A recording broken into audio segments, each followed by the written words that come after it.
I'm Richard Martin, host of M&A TV, and I'm here this afternoon with Steve Klemencic, who's the managing director at Ankura. Welcome, Steve. Thank you. Can you tell us a little bit about yourself and what you're doing at Ankura? Sure. I was brought in to Ankura from PwC to help build out their CFIUS practice. The firm has I think, a very forward-looking approach to how they want to do it. They want to provide services across the range of the CFIUS spectrum, so to speak, from the very beginning to do assessments on the buyer or the seller, to helping develop the mitigation agreements if it's required, to implementing the mitigation agreements, to monitoring the agreements, to auditing the agreements. So we're trying to take a full spectrum approach to this.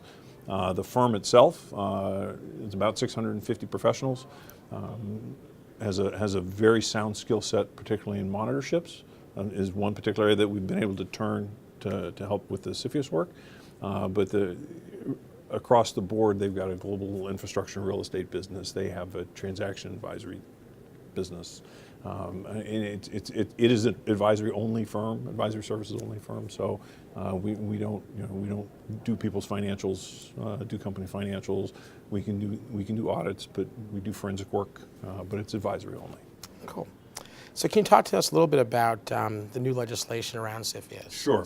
The Foreign Investment Risk Review Modernization Act is the name of it. It's currently going through Congress. The Senate had it tagged to the Defense Authorization Act. The House is trying to take a standalone approach to it, but very similar language.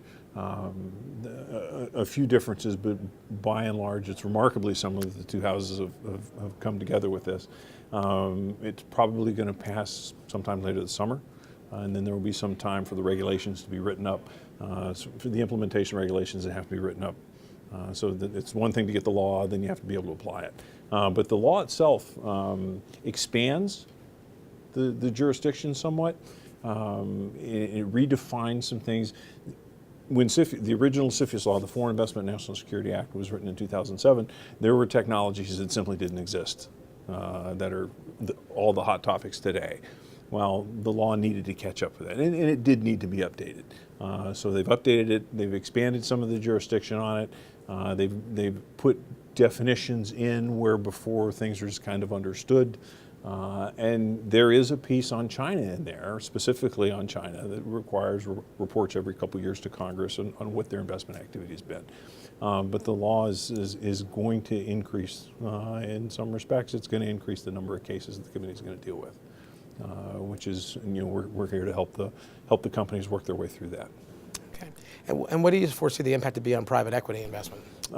Private equity investment is very interesting. One of the points that needs to be understood, and private equity firms need to understand the law on this, is that what is passive investment, and just how much involvement in a private equity deal are foreign buyers, and what is their access to the information, the things that are important to the U.S. government.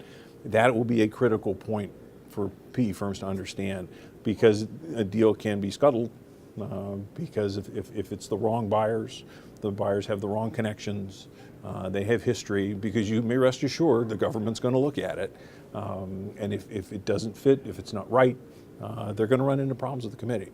Sure. So they have to understand, the private equity groupings of investors. Who are they bringing into the fold for an investment? Sure. And on the corporate side, what do CEOs and corporate officers have to think about as they consider this new legislation?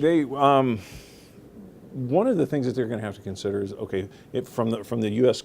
company side, who is the foreign buyer? Do they understand who the foreign buyer is? Do they understand the risk associated with the foreign buyer? And they need to look at it from the lens of national security. So you start with the country of origin. You look at things like, is it a country of concern? Does the country abide by U.S. laws? How active are they in similar deals? Is there a trend in deals? These are some of the things that are actually called out in the law of things that the committee can consider. So they need to have a full understanding of who the foreign buyer is and the things around the foreign buyer. Don't look at it just in the sense of this is company X and this is who's trying to acquire. They need to look at the things around. Conversely, from the foreign company side, it would be good for them to understand how the committee is going to look at them. Do they have a sense for what the committee is going to find as pain points? We can help them with that. Because my background, that's what I did for several years, was write the reports for the committee on the foreign buyer. So we can provide kind of a unique national security lens on the buyer, so he can understand what their government's going to do, and that could help inform their decision makers with respect to, do I need to restructure the transaction? Are there things that, okay, I'm okay with that problem? Help him understand what his level of risk is. Sure. It's pretty clear that there's some pretty serious considerations for corporate execs and private equity. What are the net positives as a result of the legislation? There are, I think the legislation recognizes that the number of cases is going to go up, so there are being put in place some avenues to shorten review cycles in some cases. For instance, if the buyer is from a NATO country, the committee has the ability to shorten the review cycle, in some cases waive it, if they're comfortable with that country's own foreign investment review cycle. If they're not, then they'll go through with the full procedure. It's up to the committee to decide. But it's an avenue that up to this point has never been there. If the company has filed within the past year and everything has been fine and the committee didn't have an issue with it, then they can say, okay, I don't need a filing, just because everything's fairly new. Not much has changed. So there are avenues built into the new law that will help smooth some of the numbers down, kind of dampen the effect of what is almost surely going to be an increased number of cases. Thank you, Steve. We've been here with Steve Klemencic, who's a managing director at Ankura.